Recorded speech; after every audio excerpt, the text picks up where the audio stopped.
Hey everybody, what's up? Trey Wingo here. Welcome into another edition of Straight Facts Homie, the podcast where we don't yell at you, we don't argue with you, we don't tell you how we're feeling. We show you what's happening in real time based on historical data and statistics that will show you why things that happened or are going to happen are more likely than not because of, this thing called information. It's what we believe in. If you believe in it too, make sure you click that like and subscribe button wherever you get your podcast or you're watching on YouTube. Make sure you hit the subscribe. We got a lot to get into in this episode, but first we want to have an other discussion about what happened at the Ryder Cup and what happens going forward. The guy we're talking to in our Trusted Voices segment this week is none other than Colt Knost, a former PGA Tour player who does great work covering the PGA Tour on CBS and was front and center for it all at Bethpage Black. So sit back now and enjoy our conversation with Colt Knost. All right, Colt, now that you've had a couple of days to digest what happened over the weekend at Bethpage Black, your biggest takeaway from the whole disaster would be what? Well, I feel like so many people are trying to blame the Americans for poor play or bad leadership, which I think is kind of unfair. There was definitely some bad golf being played, but I think the biggest takeaway is the Europeans played phenomenal golf. I mean, especially the first 2 days. I mean, you're talking historic numbers they were putting up out there. I think my favorite one is just talking about the alternate shot on Friday and Saturday in the morning. Friday, they go out there, the Europeans shoot combined 16 under, which they had never heard of anything like that, and they won the session 3-1. On Saturday morning, the Americans are 16 under par combined. They lost 3-1. The Europeans were 22.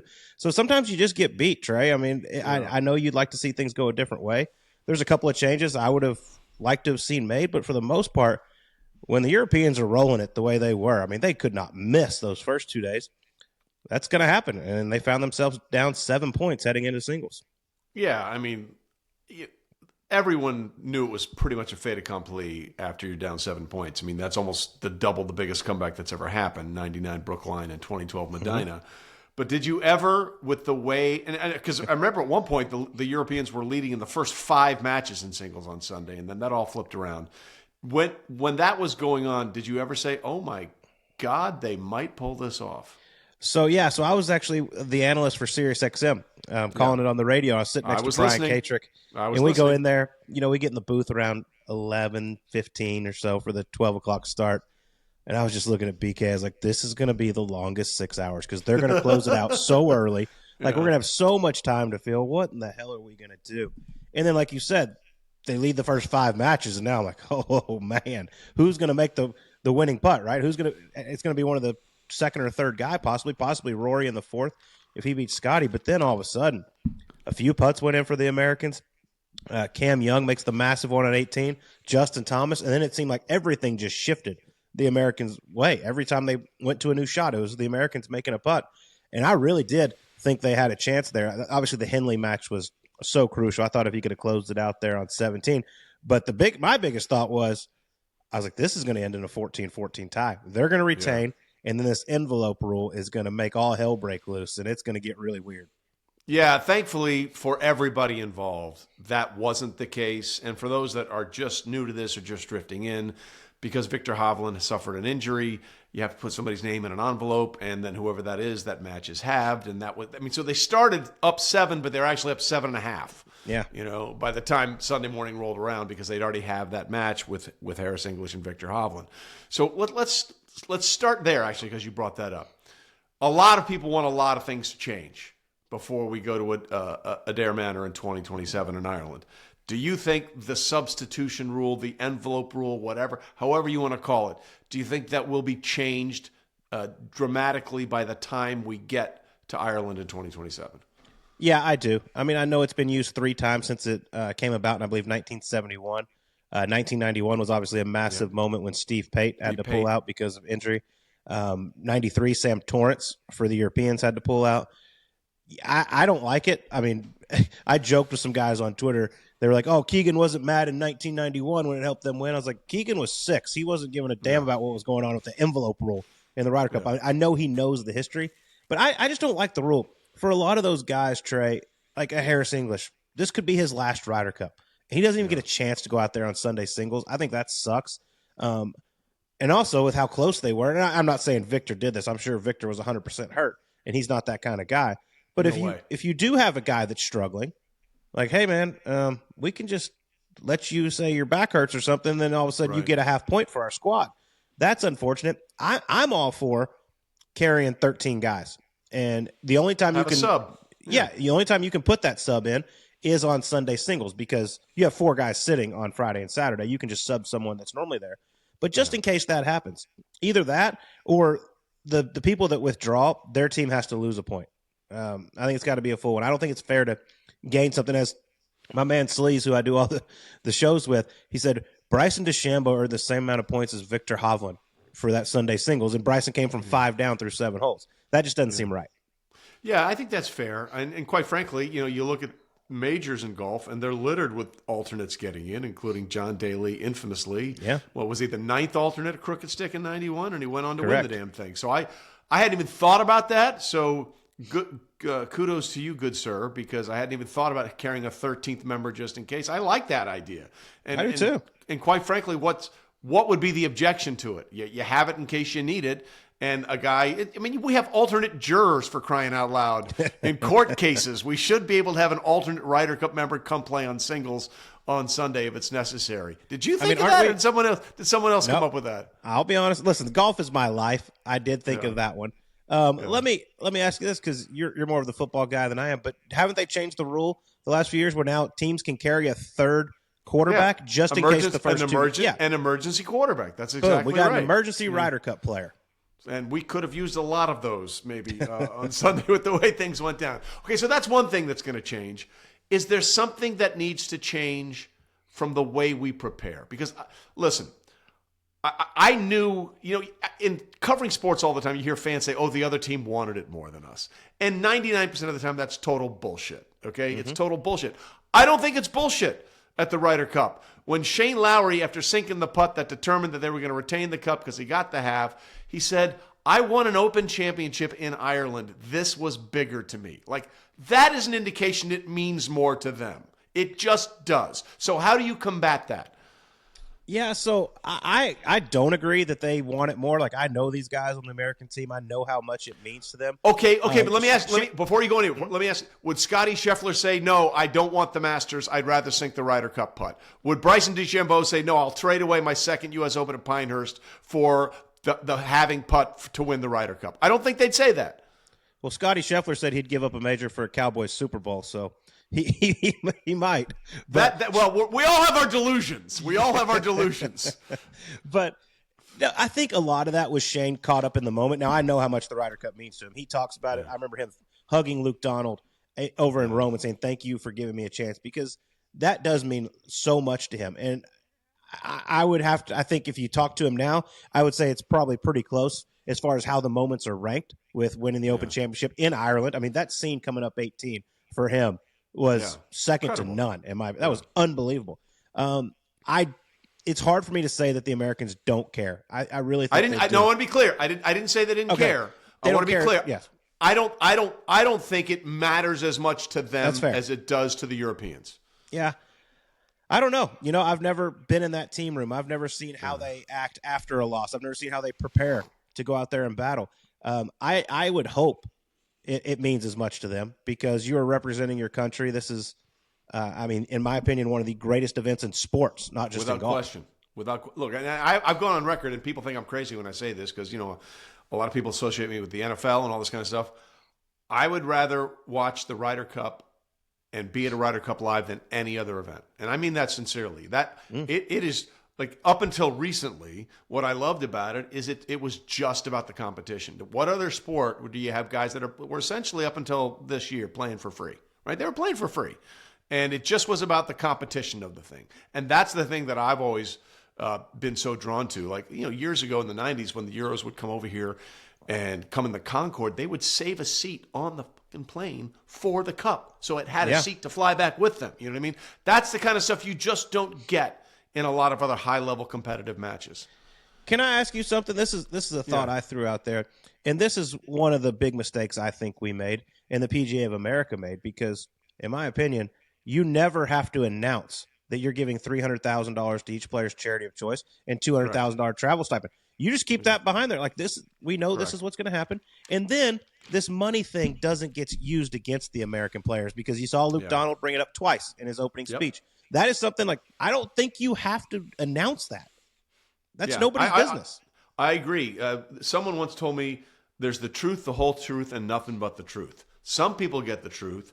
Some people get the whole truth, and some people get nothing but the truth. And I agree with you. Sometimes say less. Say less, and you don't get yourself in trouble. Like to put this in some sort of current football analysis, everybody's running over to Shedeur Sanders right now when Joe Flacco is benched and Dylan Gabriel's named the starter. Well, why are you going over there? You don't have to go over there. Why don't you talk to the guy that's going to be the starting quarterback? You're looking for Shedeur Sanders to say something and make an issue out of it.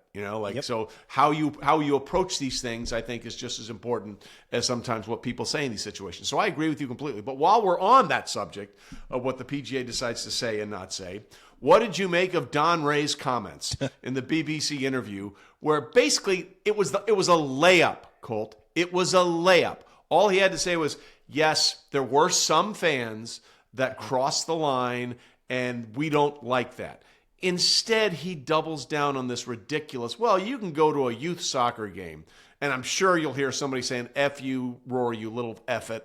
I just, that to me, when we talk about the PGA sort of making a own goal on themselves, that was another big one. It was an easy opportunity to say, hey, yes, some fans went too far, and we need to correct that. And he just couldn't do it. Yeah, huge mistake. I was shocked when I saw it. You go back to the PGA Championship this year. He had some interesting comments too. I can't remember what it was all about, but there was attention brought to him that didn't need to be brought to him. Let's just say that. In this interview afterwards, I'm with you. I mean, everyone that was out there knows exactly what was going on. I've had people, American fans, American people involved in the Ryder Cup, that said it's the worst we've ever heard. So why not just own it? Like, it was a mistake was made. The New York fans were out of control. By the way, I put a lot of blame on the media, which I'll include myself in this. Because the second it was announced that Bethpage was going to host a Ryder Cup, we all went, oh boy, this is going to be rowdy. This is going to be the most raucous Ryder Cup of all time. And I'm guessing a lot of the fans felt they had to live up to that. And some of them just took it way too far. Interrupting shots too is one thing. Like the personal things, the family stuff, that has no business here. And I know that does in some other sports. Like people say that stuff, but you're not right next to the golfer. Or you're not right next to the pitcher as you're screaming at him. That stuff is way over the line. And then interrupting shots. I mean, when a guy takes it back, come on, show some respect. Let the guy hit a shot. Then you can give it to him the whole way walking to the green if you want, as long as it's not over the top. Like, you can boo him, you can somewhat heckle him, but just keep it somewhat classy for us. Well, yeah, that's the thing another thing that I thought where we sort of have another own goal here is that, they hired the comedian who started it. I mean, like, that was your employee. And by the way, they didn't fire her. They just said she decided to leave. It was really easy to say if the PGA wanted to, like, sort of clean this up, we made this decision. Instead, they're like, oh, she decided to leave. I mean, that made no sense. And then I want to get your take on this, because I remember in the practice rounds walking up to it, and Keegan's running around with the American flag, and then Friday morning he gets up there on the microphone to the crowd and says, let's fucking go. And I'm like, all right, how about you say, hey, pull for our squad. We need you guys, but let's make sure we put it in the proper place. I felt like the whole run up to this, to your point about saying it's going to be rocks and all that kind of stuff, they kind of fueled the fire. And they, meaning the PGA, I felt some of the things Keegan said on Full Swing on Netflix. We're going to go to Bethpage and kick their fucking ass, which was up, by the way, in the European team room for everybody to see. It was almost as if everyone was saying, whatever it takes to give us an advantage. Yeah. And that's one thing. Like, I love Chad Mumm and the Netflix, the Full Swing. They've done a phenomenal job. It's tremendous, yeah. I feel like there's some stuff that, because I've always been told most of the players, at least, don't have Final Cut. They don't have an edit on that. And, like, there's some stuff said in the heat of the moment in those locker rooms. Like, that was right after they won the President's Cup for Keegan. Yeah. When Scotty Vail, his caddy, threw him the ball, and he said that. And I'm sure going back, he's probably like, I don't really need this out there. But it was. The Europeans, like you said, wrote it up in the locker room. Does he probably wish he could go back and not drop the F-bomb on the first tee? Probably, yeah. I mean, he's trying to get him hyped and everything. Keegan cares so much. I mean, Keegan probably hasn't slept. There's no question since this loss. There's no question. I mean, this is going to take him a while to get over it. And I don't know if he'll ever get over it. But I'm with you. The PGA of America, just the whole setup. Yeah, bringing her in. By the way, I listened to her apology on her podcast because one of my friends had it linked in their bio. Her podcast, her apology was horrendous too. She's basically like, it wasn't my fault. I was hired to do this. The crowd started chanting "F you, Rory," and I just kind of went along with it. And then I stepped away. No. It was a mess. It was just, there was a lot of things. You know, you wish you had about 12 mulligans. You could go back and redo a lot of things. It just wasn't a very good week. Right. And listen, I'm not sure no matter what Keegan would have done, it wouldn't have mattered the way they played, right? Like, exactly. I have some issues with a couple of things. Like, I don't know why Sam Burns isn't playing an alternate shot when he's the best putter on tour. Like, you know, if you in alternate shot, you want a guy with a wand that can make up for mistakes on maybe careless approaches. Same thing with JJ Spawn. I would have put those guys out in alternate shot instead of foursomes. I would have started with foursomes or four ball instead of alternate shot because we're better at that. You know, I would have done that. I would have not put together Harris English and Colin Morikawa and then put them out a second time when they got worked the first time they went out there. Go ahead. No, I agree with most of what you're saying there. Like the JJ Spawn thing. I play golf with JJ a lot here at home in Scottsdale. Yeah. We were playing together, I believe Thursday before he left, and he shot 60 on me, by the way. So he looked in pretty good form. But I said, any idea, like off the record, like who are you going to go with? He's like, I know I'm not playing alternate shot. And I said, what? Yeah. And he said, yeah, like part of it, I'm the only one who plays a strict on golf ball, all this. And I looked at him and I was like, you're, in my opinion, a top 3 ball striker on that team. Yep. And an alternate shot, it's all about giving yourself chances for birdie. I mean, he's a great driver of the ball. He's a great iron player. He's also a great putter, as we've seen. He's really good. And like, I get it, he's a rookie, so sit him out maybe on Friday morning. But when the deficit happened, and him and Scotty played pretty good Friday afternoon, they just got beat. Correct. They were 9 under, the other team was 11 under. I couldn't believe he wasn't thrown out there Saturday morning. We saw Cam Young, which that wasn't in the plan, but they moved him out there with Bryson. As far as the format switching, and I heard Mark Rolfing on your show talk about this, and I love Rolf. There are some things. The one thing I did agree was he said it's a crowd quieting format, which I do agree with that, because if it's not going well, it can get real bad. But when you look at the numbers, the home team has dominated in foursomes. You go back to 2008, Europe is 23-6-3 at home. They're 9-19-4 on the road. So U.S. has done extremely well. The home team is plus 27 points in the last 6 Ryder Cups in foursomes. So the numbers add up. I get that. I do agree with him about what he said about the format, how it can get the crowd a little quiet. But I wasn't totally against them putting the foursomes out there first, just judging by how good we've been at home. But obviously it backfired. Okay, so I was listening to Michael Breed a little bit on SiriusXM, and I thought he made a really good point, which is whatever we've done isn't working, right? I mean, this is the first time in 6 Ryder Cups that the home team lost. I think, and I'm, I'd like to get your take on this. I think 2021 was kind of fluky because, we had to wait an extra year, and because of COVID, there were travel restrictions, so it didn't really feel like a full Ryder Cup in terms of the European crowd coming over here. Now, we killed them 19-9. I get that. But I feel like it's, outside of Hazeltine in 2016 and Valhalla in 2008 and Brookline in 99, we're not really good at this anymore. So we've got to figure out a way. And I thought what Michael said was really interesting, which was we need to come up with a program. We need to come up with something that will develop us. And, he talked about the Europeans having the Sevi Cup, and that sort of gets them ready for everything that they do in Ryder Cup. Are there things that we can do with the PGA of America that will help us become more prepared for these things? Because honestly, we're just not very good at it anymore.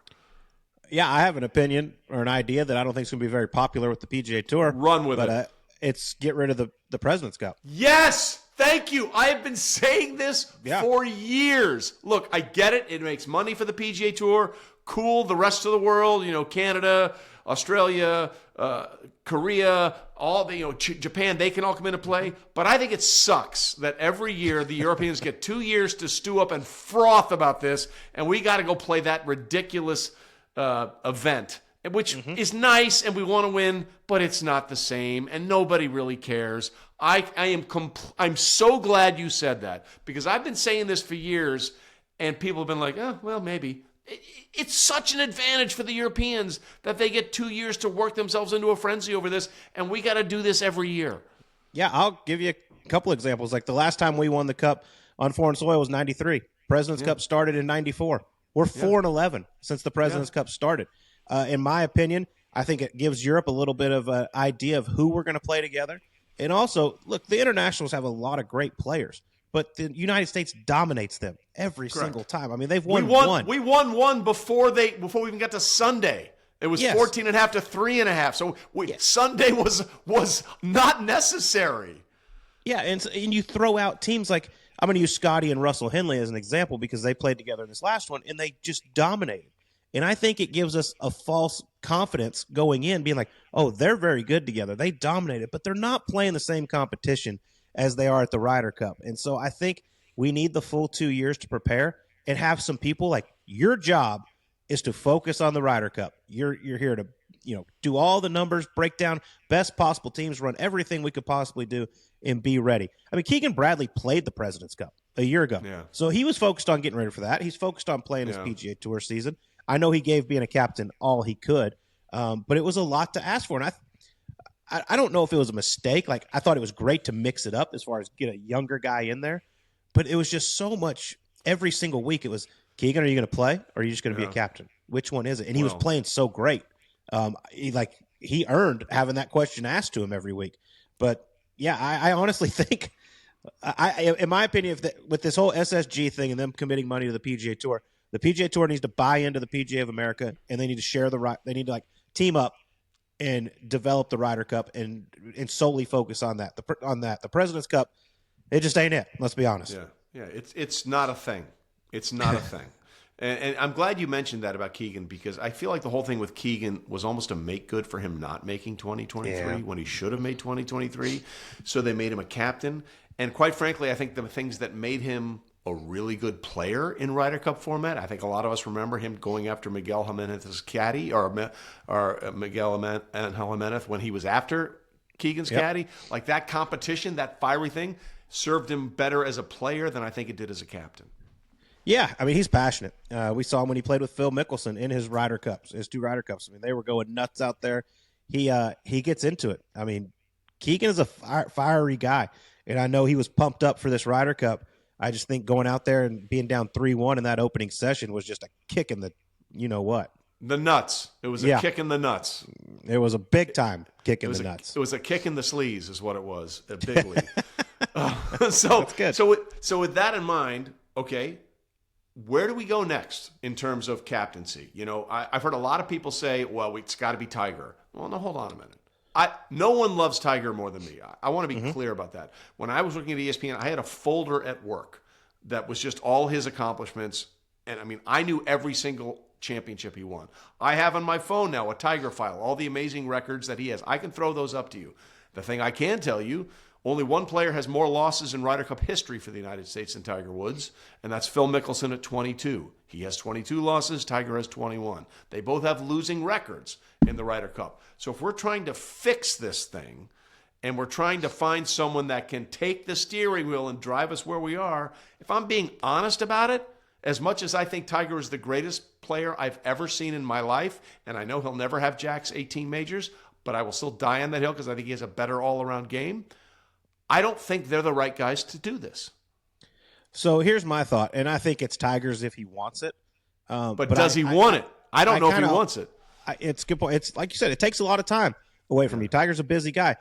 I would just like to see this because, and it's probably not going to be very popular, but give Keegan another go. I think he learned so much in this first one, and I think this is a thing that they do. I have heard from when they develop their whole team or whatever to get ready for the Ryder Cup, they have basically decided a rookie captain will not captain on the road. Yeah. That is their thing for Europe because it's just so overwhelming. It's just different. Luke Donald came in on short notice, did a phenomenal job in Rome, takes the job, goes over to the United States, and dominates at Bethpage once again. Keegan made some mistakes. He knows he did. I think he'll be ready. The team loves him. I think he would be ready. He would be probably paying a lot more attention to what's going on over these next 2 years and be focused on what he can do to make the team better. I just think it's a big risk. And you take Tiger out of the equation, like other guys people are talking about is Justin Leonard, who has one of the most famous putts in Ryder Cup history. 17th hole, 99 Brookline. Yeah. And so, but Fred Couples has been a President's Cup captain. Justin Leonard hasn't. But I think it would be very difficult for a rookie captain to go over there with everything that's been going on with this. I mean, losing, 8 of the last 11 or whatever it is. It's just bad. And I think Keegan could adjust and really help the United States team out. I'm terrified to put someone new in there. I really am. Yeah. Well, I mean, if it's not okay, how do you like? I hear what you're saying, and I think it makes a lot of sense with Keegan. But how do you sell it? Because you got to sell that, right? You've got to figure out a way to sell that when we just got, thunderstomped at home, basically. And I know it was a magical comeback on Sunday, but it was over. But yeah, it was over. So how do you if you're going to do that, and what you're saying makes a lot of sense? How do you sell that to people that they're going to buy into it? And I don't mean the players, because I agree with you. The players love Keegan, and I think he made something. But how do you sell that to everybody else? Well, here's my deal. Is I just think the captain gets entirely too much credit when the team wins, and they get entirely too much blame when they lose. Like Keegan can't hit a shot out there. It's like a quarterback, yeah. He goes out there, he sets the team. Now, he made a mistake putting Harris English and Colin Morikawa together twice. There's no doubt. He'll admit that. That was a bad decision. But for the most part, Scotty Scheffler, Russell Henley, two great players. Bryson DeChambeau, Justin Thomas. Like all these teams, when you see them, you're like, yeah, this is a squad right here. And they go out there and they lose. That stuff happens. That's not on Keegan. He did all the research. I know he regrets a couple of those matches he put out there. He regrets how he set up the golf course, which that was the first thing I noticed. I stepped foot out there on Wednesday morning. And I got on the first tee, and I was like, and I played 2 FedEx Cup playoff events there, and I stood on the first tee, and I was like, what is this?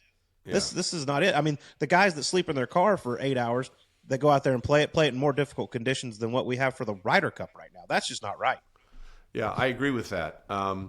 And something else you just said I thought was really interesting, because if we don't have our horses, it's never going to work, right? If our horses don't perform, Rory showed up. Tommy Fleetwood showed up. Justin Rose at his advanced age showed up. What is it about Scotty? Because I just mentioned Phil and Tiger, probably the 2 most dominant players of an era in U.S. golf and PGA Tour golf, and obviously Tiger far exceeding Phil. But our best guy has to play well, and he finally won a singles match. He was 1-4. He got worked at Rome, lost a match 9-7. Mm-hmm. How do we get our best guy to be better in these situations? So I really liked my argument for this until you told me Phil has the most losses. But we're just going to take that out because he's an anomaly, okay? But Tiger and Scotty Scheffler, they have a lot in common, actually. So when you watch them play day in and day out on the PGA Tour, it's 72 holes. They wear you down. They don't make many mistakes. They make fewer mistakes than anyone. Scotty's a guy who hits it on the fat side of the green, gives himself 15 to 20 feet every single hole, gives him birdie putt after birdie putt after birdie putt. Tiger was the same way. Those 2 and Jack Nicklaus are probably the 3 most conservative golfers we've seen. In the Ryder Cup, it's an 18-hole sprint. And playing safe, playing to the fat side of the green doesn't work. And I think that's why both of them, their singles record is just fine. But the team part, when it's best ball, even when it's alternate shot, you got to go, especially the way Bethpage was set up. It was a birdie fest. You got to go. You got to get insanely aggressive. But also, you just get beat. I mean, Scotty, he played those first 4 matches. The teams he played were 32 under par in 66 holes. They made 34 birdies. And 2 of that's alternate shot. You're just not going to win. Scotty's teams were 22 under. It's not like they were chopping it up and making bogeys all over the place. They just got beat. But you are the world number 1. You have to deliver. And like you said, their studs delivered. I took their 4 studs, which I included Tyrrell Hatton in this. I took Rory, Tommy Fleetwood, Rahm, and Hatton. Okay. Combined, those 4, they earned 14 points. Yeah. I mean, they did their part. They retained the cup by themselves. Yeah, they did. And the wedge Scotty hit on to 18. Oh, my God. I'll never – I mean, how does that happen? But Trey, I've known Scotty Scheffler since he was 6 years old when he moved to Dallas, Texas. I've played 1,000 rounds of golf with him, seen him hit 1,000,000 balls. I have never seen him hit a shot like that. Yeah. As a Dallas resident, I'm sure you remember the great WFAA reporter George Reba. Of course. He did a great segment where it was just Jordan Spieth Scotty Scheffler and Will Zalatoris all competing in some sort of Dallas Junior Amateur Championship. It's like, oh my God, there's that guy, and there's that guy. It's really an incredible clip. Now, you mentioned Rahm and Tyrrell Hatton. I've gotten a lot of, I call them LIV bots because, they're trying so hard to prop up that thing, man. Look, nobody's denying that the LIV doesn't have good golfers. The product is just terrible. Let's just be honest about it. If it wasn't terrible, somebody would watch it. Nobody's watching it. So with that in mind, I'm getting a lot of pushback from LIV bots. They're saying, well, they missed Brooks Koepka. They missed Dustin Johnson. They missed Patrick Reed. And my response has been, if they were playing better, they probably would have been on the team. The only LIV players that played well enough to be on the team on either side were Bryson DeChambeau, Jon Rahm, and Tyrrell Hatton. So where do you go into the idea that the LIV people not being there, especially for Team USA? Because Patrick Reed had that great match with Rory at Hazeltine, which was like, a World Wrestling Federation match. It was ridiculous. And obviously we've seen what Dustin and Brooks did in 2021. My thing is, if they were playing like that when they were good, then they'd be on the team. They're not playing like that anymore. No, they're not. I mean, Dustin would tell you, and Brooks said it in an interview. He's like, I've played my way off this team. I have not performed the way I need to. Patrick Reed, there was some talk about it. Could it possibly happen? He finished third at Augusta this year. He goes out and wins on LIV in Dallas, which, I mean, I'm not hating on it, whatever. He won the golf tournament. He beat the people that were in the field. He had a great opportunity to go out there and play well at the Open Championship, the last major of the year, and make Keegan Bradley look at his name and think about it. He went out there and missed the cut. I'm sorry. You had a chance to perform. I know his record is really good in the Ryder Cup, but the one thing he did that will never leave him is he threw his team, his captain, under the bus in Paris when there was Justin Thomas's first Ryder Cup. Him and Jordan Spieth are boys. They always play together. That broke up Spieth and Patrick Reed. Patrick Reed got put with Tiger, and he complained. Yeah. I'm sorry. You lose all respect right there. You cannot throw your team under the bus and do that when you're partners with the greatest player of all time. Yep, I agree. And by the way, you wear red on Sundays because of him. So if you're complaining about that, I don't know what your issue is. Well, I probably do. There are a lot of issues with Patrick Reed that we don't want to go into. All right, obviously the Ryder Cup is going to be talked about forever because, it's just the thing that again, it's my favorite sporting event, and I know it is yours too. But there's a lot of other things we can talk about on the PGA Tour. Brian Rolapp, the new vice chairman, grand poobah of time, space, and dimension, whatever his title is, comes over from the NFL. I've known Brian a long time, and I love the thing he said, Colt, which was, hey, we're going to honor the traditions of the game of golf, but we're not going to be bound by them. As soon as he got the job, I DM'd him and said, you got to fix the schedule. There's no way we should have the last major of the year in July. It just shouldn't happen. We have everybody plays golf in the month of August. Golf is still very much in everybody's mind, and it just goes away until the Ryder Cup or the FedEx Cup playoffs. It just doesn't have the same zing it used to when you had, even though it was grammatically incorrect, when TNT used to call the PGA Glory's last shot. Glory doesn't have a shot. You have a last shot at Glory. Separate issue entirely. Always bothered me. But they've got to move the PGA Championship back to August. I hate the fact that we had Scotty Scheffler winning his fourth major in the same number of days from 1 to 4 that Tiger had. I think it was 1,197. All this kind of stuff. He's doing Tiger Woods type things, although it's going to take him a decade of doing it to be close to what Tiger's dominance was. And it ends July 20th. That makes no damn sense to me. Can we fix the schedule? Can it be fixed? Yeah, I agree with you. I think we have too many tournaments, in my opinion. And if you want people, this is where you might not like this at all, but I think golf should end right before football. I think then you actually have an off season. Like these fall events, I'm sorry. Like Sanderson Farms going on right now. Like it just doesn't get me going. Like I want to watch football on the weekend, but I have to talk about it on Monday. But golf goes all year long. So the real golf fan is never starved for PGA Tour events. Make them be starved. Make them be excited when Hawaii comes around. Yeah. Have 3-4 months off and let these guys also rest. If they want to go play overseas, the Australian Open, want to play in India like Rory McIlroy is, play these fun events like Dunhill, Grant Thornton, Dunhill, whatever you want, go do it. But if you want to take 3-4 months off, fine, you can. Yeah. But I just think as a viewer, it's like they're scrolling through the channels like, oh, another golf tournament. Yeah. No, that's fair. I would like to see 25 events that mean a lot. Yeah, I agree with you, and I always think it's you get through. First of all, the Players Championship is in March, then you have the Masters, and then all of a sudden, oh really, the PGA's in May, and then the U.S. Open. Where's there a rest for the guys that are trying to win these things? And those are the guys that look. I love all of it, but there's so many guys that casually watch golf. They want to see the stars at the big events, and there's no chance for them to sort of reset the battery and maybe take a couple of weeks off, then play for a couple of weeks, then get yourself ready. In the way the format is set right now, it's this just super highway through 4 months, and there's never a chance for people to gather themselves and sort of have a second run at something. Yeah, and now you got the addition of the signature events where they're $20 million purses. You got all the big names playing in those.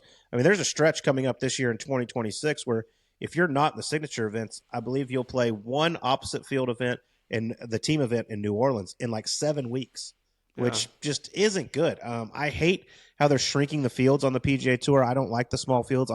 I love a good underdog story like most people that watch sports. I love seeing that lesser-named guy battling it out with Scotty Scheffler and Rory McIlroy. That's great TV. That is fun. Get to know more about these guys that we don't know. But I'm with you. Yeah, I like being able to spread it out a little bit and having a break in between it. You got to be able to. You got to want to crave something. And when it goes the Masters right into Hilton Head, which I think is one of the best events on the PGA Tour schedule, but now it's a signature event. Yeah, but it's like, it's a signature event. We're gonna have no cut. Like this is when you take a breath from Augusta and relax. And it should be a full field event. It's one of the most well-run tournaments on the PGA Tour and one of my favorite spots. But all these signature events based around the majors and stuff, and like Scotty Scheffler doesn't like playing the week before a major championship. This past year, the Truist was up in Philly Cricket. He skipped it. Like Scotty doesn't give a damn about money. It doesn't matter if the purse is $1 million or $20 million. He's going to play what's best for him and his schedule. And I just think it's unfortunate how this route we're going right now. Yeah, and look, you may not know this about me, but my whole family's from Texas. My dad's from San Antonio area, Gonzales, actually. My mom's from Texarkana. I have relatives all over the Dallas-Fort Worth area. I hate the fact with the way this is, the Byron Nelson and the Colonial are just afterthoughts. And those were great events on tour for a lot of years. And there's so much history and heritage in those two events. And with the way the schedule's set up, it's like, we'll figure it out. I mean, you look at Mr. Palmer's event, Mr. Nicklaus's event. Like they carry so much weight with the PGA Tour players. Byron Nelson was one of the greatest to ever do it. Correct. The Texas Gentleman. Yeah. Ben Hogan, one of the greatest to ever do it. Those are their two tournaments. And fast forward to 2027, Trey, you're going to have a stretch where it's the Byron Nelson, the PGA Championship is going to be at PGA Frisco, and then Colonial. Like we're having 3 weeks of big-time golf in Dallas. Like what do we do? We got to fix this. That's too much. Yeah, I agree. And hopefully I love the fact that Brian, one of her first directives was to form a competition committee because that's the committee that makes all the rules in the NFL. They get together and say, we like this, we don't like this, let's fix it. And I love the fact that Tiger's involved in that. I'm just not sure how much I want Tiger involved in the Ryder Cup when he is, he's been sort of like, I'll never understand how the guy who won 3 straight USGA junior amateurs championships 3 years in a row, and then went on to win the U.S. Amateur Championship 3 years in a row. So he won all these match play events 6 years in a row. It hasn't really translated outside of singles records to the Ryder Cup format. So the other thing that is completely on hold right now, Colt, is this whole broker between the LIV deal and the PGA Tour, and I think that's because the PGA Tour is like, we don't really need you guys right now. Yeah, I'm with you. And you heard recently, I know Martin Keimer did an interview where he said, those guaranteed millions of dollars contracts are not around right now. So in my opinion, like why would you want to go there? I mean, the purses, they're pretty big. They're pretty big on the PGA Tour as well. And you always have somewhere to go. If LIV shuts down at some point, where are you going to go? I don't think there's anything going on between those right now. Like you said, I don't think the PGA Tour thinks they need them. The ratings were the best they've been in a very long time this past season. There's only a couple of guys now that I think they would really want back. And if those guys leave LIV when their contract's up, I don't know what the hell they're going to do. I mean, if a Bryson DeChambeau and Brooks Koepka leave, what do you do? Yeah, I mean, and if we're honest about it, and there's some guys that are out there, and look, if they're the last leg, and I like guys like Harold Varner and Richard Bland Richard Bland's name? Yeah. These guys, look, I'm taking this money because I'll never see this kind of money again. But if we're honest about it, what LIV guys would you want back on tour? It's Bryson, it's Brooks, it's Rahm. I guess you would put Dustin on there, and probably Tyrrell Hatton. Is that about it? Yeah. And Neiman, like you said, maybe? Yeah, Joaquin Neiman, for sure. But there's not a ton. I mean, Joaquin Neiman's not selling an extra few thousand tickets each week. Correct.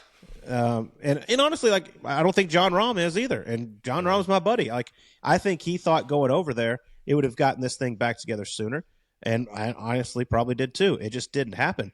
But, going back to Harold, who I just love and I respect so much. Yeah. He is one of the first guys. He texted me and he said, "Hey, it's getting announced tomorrow. Like, I just want to let you know, like, I'm going." And I was like, "Dude, I totally get it." And he told me this whole text, which I'm going to keep between us. Just, I mean, how basically about his family and everything, like how he grew up to what this can do for him.